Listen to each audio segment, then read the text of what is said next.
Fume. This was his way of describing the way the rigid, crystalline structures of capitalist ideology turned to smoke under communism. But, like the structures of capitalist ideology, we too are at risk of going a la Fume. Unlike many publications which are content to spoon-feed their readers reassuring drivel, La Fume is committed to telling the radical truth, even when that truth may drive away potential subscribers. Only 4 issues in, and it sounds like they've already alienated their readership.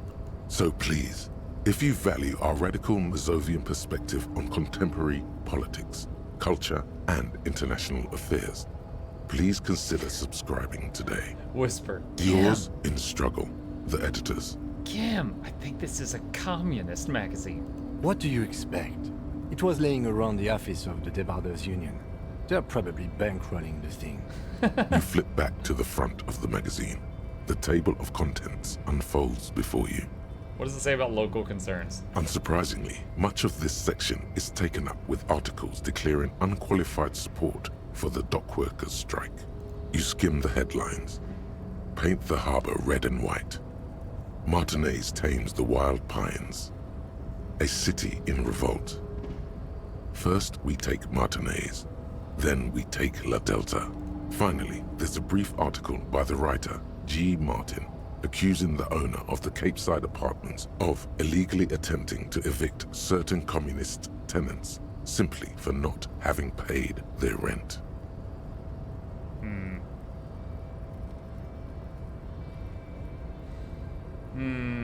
Why should I care? This doesn't have anything to do The with eternal me. problem, according to G. Martin, is that under capitalism, the worker is rendered incapable of perceiving their own agency or lack thereof. Thus, they tend to experience their own oppression as though it were happening to somebody else. Is that true? Have you felt estranged from your own self recently? You flip back to the front of the magazine. The table of contents. Put it away, put it away. Alright, what is this? Ask Renee about the photo. The photo you found in the Night Watchman booth, the one with the happy couple, ask Renee about it. He looked uncharacteristically happy in the picture. He's probably gonna be mad I went through his stuff. Before you stands a cargo container. Just one of many in the yard. Lieutenant, I think there's something special about this container. You do? Because I don't. What? Why not? There are a million containers here. Why are you fixating on this one? Inspect the container. Maybe there's contraband in there. There may very well be, but we are not here to look for that. We are not here to interact with containers. We are here to get the body down from the tree. Knock on the door. No reply. Knock on the door. No reply. Knock on the door. No reply. Open the door. You attempt to turn the handle, to no avail. The doors seem to be mechanically locked. To your left, the lieutenant considers your actions with some puzzlement. I can talk to the door and persuade it to open. 3% chance of success. +1 for having been in the world for 2 days. Nothing more to do here right now. Alright. Can I climb across the roof? Yes, I can. I was correct about that. The shipyard ahead is oddly quiet. The great machines are sleeping. Is that money? Yeah, money. The speaker tower is silent. There's no work to organize in the yard below.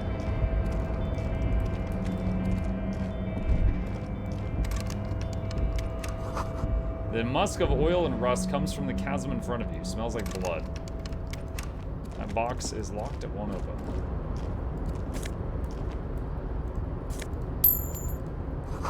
Industrial-sized thermos. Smells like burnt coffee. Money. I might be able to actually pay... Oh, hey, what's up with this guy? Sings, container, container, container. The banner sags under the weight of rain and snow. White waves on red. Hey, buddy. Container, container, I'll turn you nice and red. Container, container, put the logos on. The accent is so thick, it's impossible not to notice he's Ubi, from the vanishing peninsula of Ubisunt on Muindi.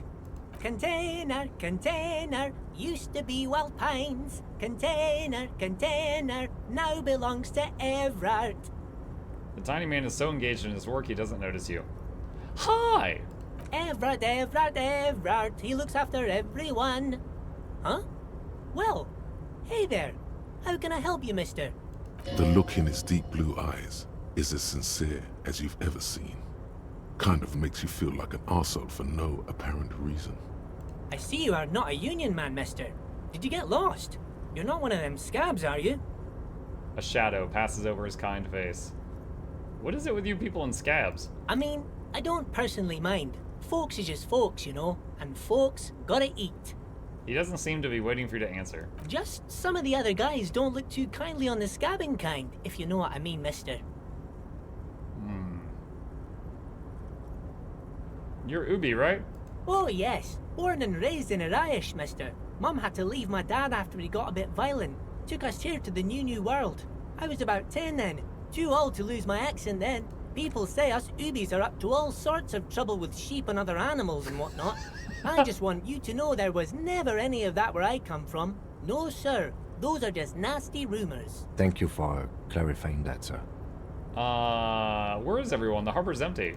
Oh, most of the guys are down at the gates, keeping the scabs from coming in. He leans in with a confidential look. We're on a strike. The whole union is. You don't have to work when you're on strike. Ha! We haven't worked for 2 months now. So no one is working? Not everyone is down there, of course. Mr. Everard is in his office, where he always is. And Jean-Luc is guarding the gate. He pauses to think. But Titus and his boys got into some drunken trouble and Everard sent them on a nice vacation. For a week or so. He stops, but seems eager to tell you more. What trouble did Titus and his friends get into? Oh, I'm not really supposed to talk about that. That's union business. He smiles and leans closer. Him and his boys stirred up something in town.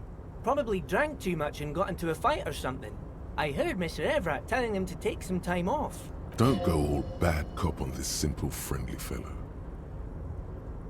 What did they actually do? I guess the boys got a bit too rowdy and had to let out some steam. I don't really know the details. That's just how boys are, you know.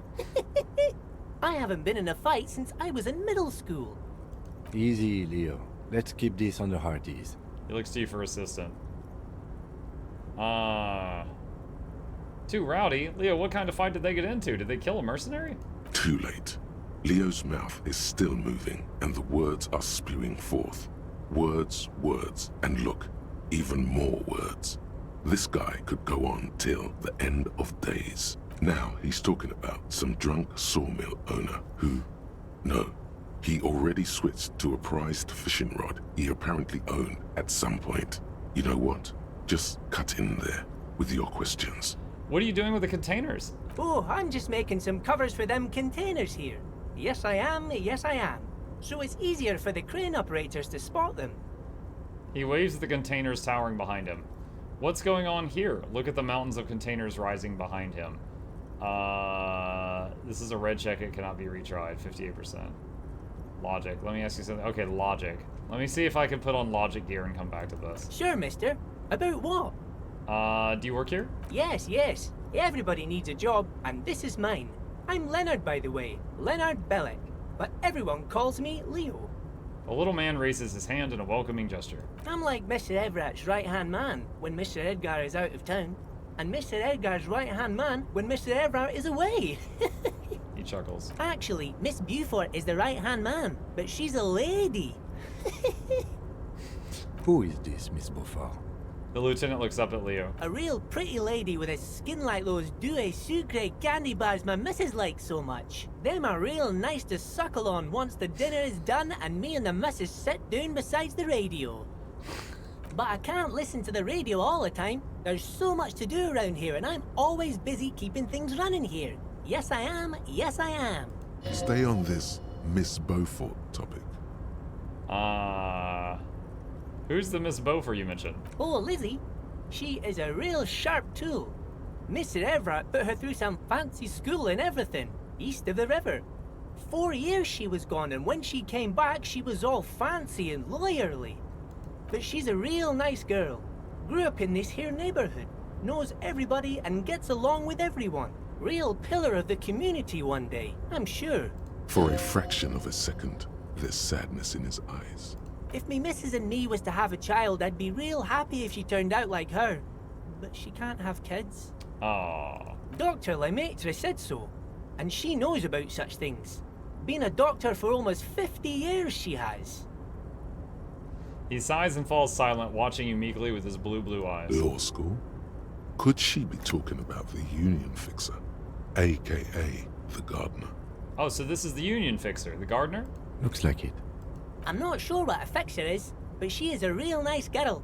Smart as a whip, too. The little guy smiles a disarming smile at you. Are you the Leo who wrote the note to make more banners? Oh, yes, yes. I leave all kinds of notes for myself. That old head of mine ain't so good at keeping things in no more. I almost forgot about the borscht. What was that about borscht?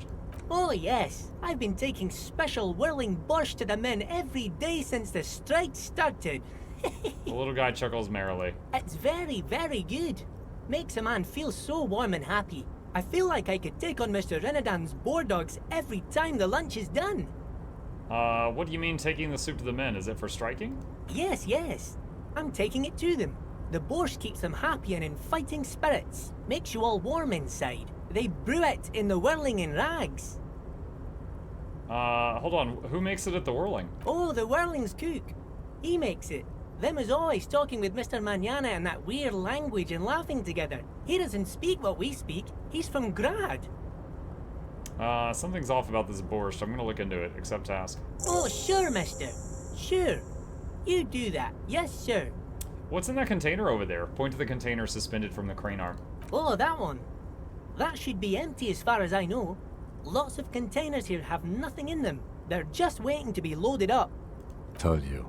I'm looking for the leader of the dock workers union. Oh, you want Mr. Everard then? He's an awfully nice fellow, he is. Him and his brother are both nice fellows. They've lived their entire lives in this here neighborhood. He coughs and then continues immediately. Guys like Mr. Everard and Mr. Edgar, his brother, are real good guys. Made Martinez what it is today. Mr. Everard and Mr. Edgar and I went to the same school we did when we were boys. Patience. Deep down you have the mental power to keep listening. Not many would, but you do. Do not interrupt, Leonard. Had an arithmetics teacher, Miss Bellows. Her real name was Miss Bellams. She was a real pretty lady, but when she got mad, all the boys liked her, if you know what I mean, mister. I don't. We used to sneak in her yard in the dark and peek through the window.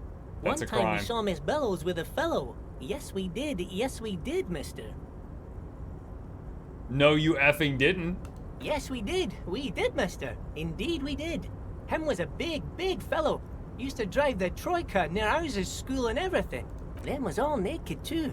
That's all I got to say about that. Very interesting, very interesting. Thank you for telling me the whole thing. Thank you. Almost forgot. Mr. Everard is in that container over there. I got distracted telling the story, but he's in there. Alright, I'm off. Bye-bye now. Okay, so we're going to quick save. And how can I increase my logic? Logic.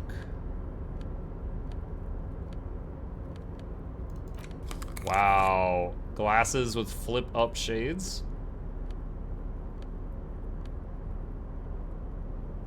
That's it. Oh, hey, mister. I knew you'd be back to talk with old Leo here. Yes, I did. Yes, I did. It's like Lady Larice said when she opened a bathhouse in the basement of my apartment building.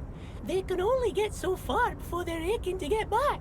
And lots of folk really did keep coming back. I have questions for you if that's not too much trouble. No trouble at all, mister. What are you doing up Oh, there? I'm just making some What's going covers on for them here? containers Look at the here. mountains of containers Yes, rising I am. behind him. Yes, I am. So it's... The containers Nice. in the yard are green in wild pines. Thank you, flip up livery, shades. And the mountains rising behind Leo is all red in Union colors. It's like some red infection was spreading outwards from the container yard's core. Looks like a massive redecorating operation, Kim. Yes, they are hiding it from the inside. All the red containers have the Debarders Union logo on them. Leo, has anyone told you why you need to change the covers? No, not really. Mr. Everett doesn't tell me all the big things. Says I go and tell them to everyone. Thanks, Leo. You've been very helpful. Oh, no trouble at all, mister. More no speed? trouble at all. Alright, I'm off. Alright. Let's take off the goofy glasses. Okay, we got a ton of information there.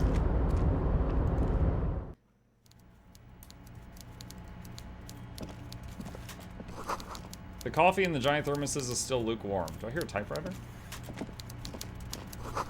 A stair made of pallets leading up. The special borscht. What's so special about the borscht the strikers are eating? The cook in the Whirling in Rags is making it. You can find him in the kitchen. Look into it.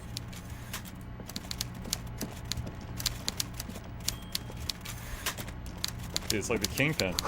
A taxidermy fish that tells time.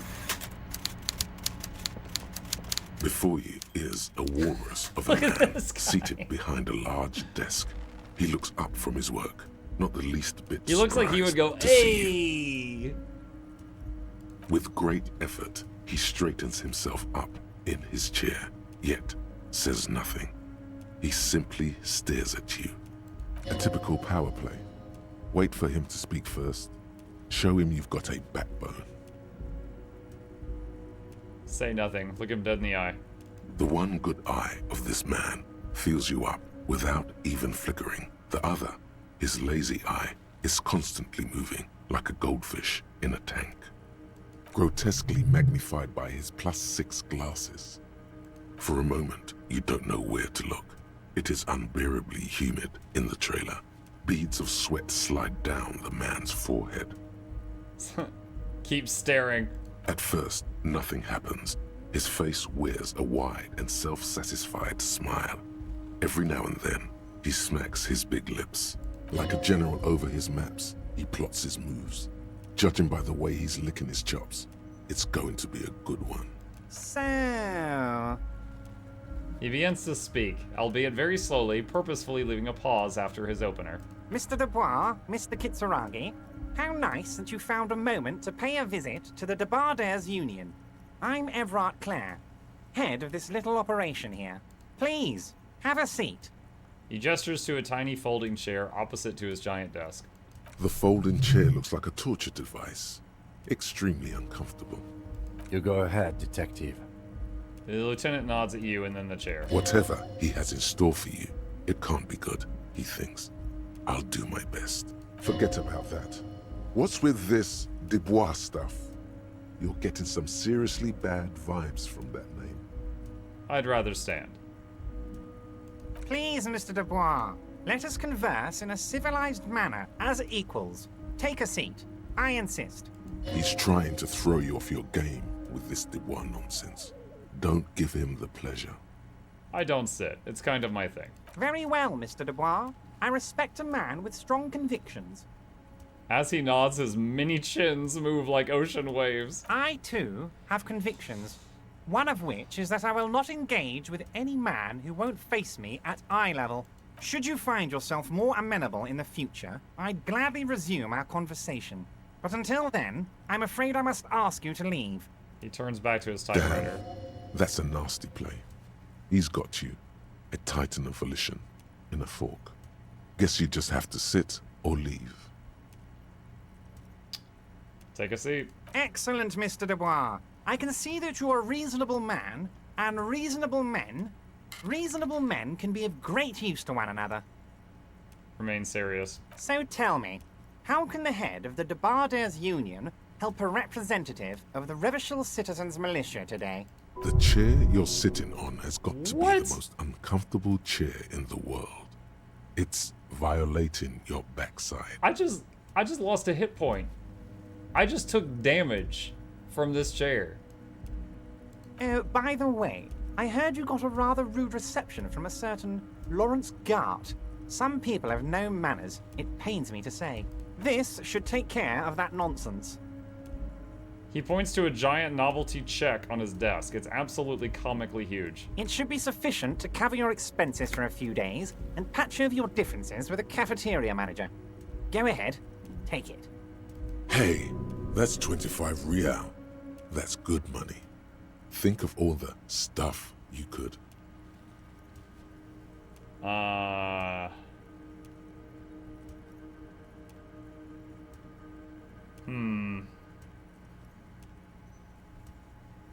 Wait, you know Gart? Yes, I know Lawrence. He's a real character. No union man in him. A real piece of work, that boy is. With a grin, he points to the checker game. It's like you're on a game show. At least don't thank him for it. What do you think, chat? Take the bribe and thank him, or take the bribe and say nothing, or politely refuse the bribe. I'm not doing option 4. That one's out.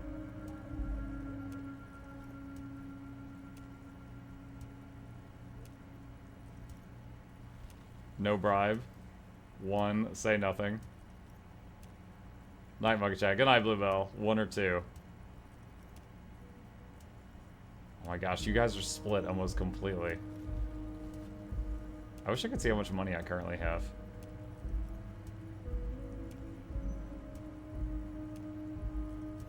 Take the large check, but don't say anything. Is there anything you'd like to say to me? Or... No. No, it's cool. Cool? I wouldn't go that far. I'm sure there are cooler things than delivering a comically oversized novelty check to a cafeteria manager. But, sure, if that's what's cool nowadays. Now, I'd like to set your mind at ease about one other matter. Your lost gun. Let me assure you, Union people are on it as we speak. I've got my best hounds looking for that lost gun. His slug-like lips move, but all you hear is an echo. Lost gun, lost gun, lost gun. The world is swallowed by a black hole of fear. Damage Only 2 morale. words escape its gravitational pull. Lost and gun. When he said, don't worry, he actually meant, be very worried. I would appreciate any help you could provide. Are you all right, Harry? You seem anxious. Don't be. Everything's going to be all right. It's not like you left it loaded. You didn't lose a loaded gun. Local children aren't out there playing with it right now, pointing it into their own mouths. It's in a safe place. I just know it. I have a feeling everything's going to be all right. Do you guys see this roll? Composure. +1 for not thanking him, but -1 for taking the check, but -2 because this chair is actually killing you. Don't panic. 8% chance. God, you're sweating. Your knee is jerking. You're about to cry, aren't you? You're about to cry because you lost your gun and those children are gonna shoot themselves with it. Oh my god. No, I'm not about to cry. Stay cool. Mr. Dubois, you don't look so good. What is this, Mr. Dubois? Minus He morale. keeps repeating. What is he trying to pull here? You need to cool the fuck down. Chill. Mr. Dubois! Mr. Dubois! Harry! He snaps his fingers, but to no effect. You're in some stupor. Slide down the chair like a jello shot. There are no Harrys. Let your mind go to your safe place. While Everard is distracted by your odd behavior, the lieutenant's eyes are mapping everything around you. The folder, desk, papers on the wall. Mr. Dubois, are you okay? Can I get you a glass of water or something? Are you having some kind of medical emergency? Maybe you could use your hands somehow, in a kind of throw-in motion, like you're throwing that Mr. Dubois act right back at him. He's Mr. Dubois.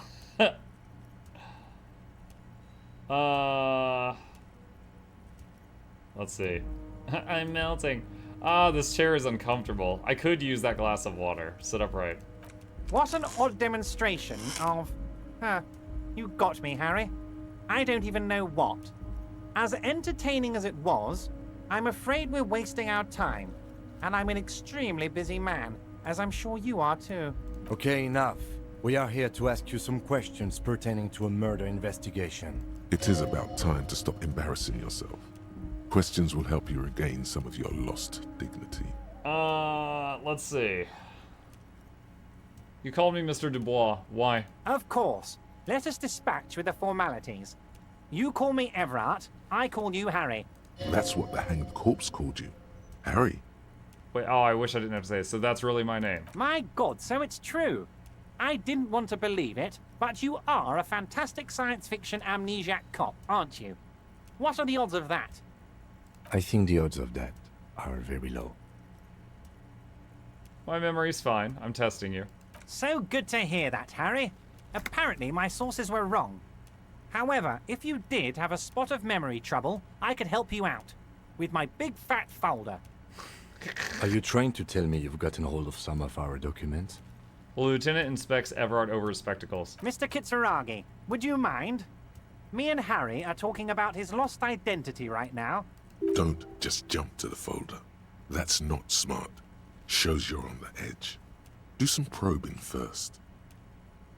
Have another look at the folder. +1 for having read shipping folders before. Everard's large Damn it. hands are covering the folder, but the look on his face says, I know everything about you, Harry. I've got nothing to hide. Oh, Harry. Oh, wow. This is really something. I'm sure it's not that bad. At worst, he has an old RCM folder, and I very much doubt even that. So how about it, Harry? You need assistance, I presume? Where did you get that folder? Ah, this? My friends in your organization gave it to me, Harry. I find that very suspicious. May I have a look? I'm afraid this is meant for Union eyes only, Mr. Kitsuragi. I'm sure you understand. Please continue, Harry. Let's talk about other matters for a Of moment. course, Harry, of course. Let's not linger on personal details and amnesia. All right. You wanted something I'm from gonna me. break the conversation for now. I'm gonna leave now, but we might talk again later. Wait. You need this to get in and out through the gate.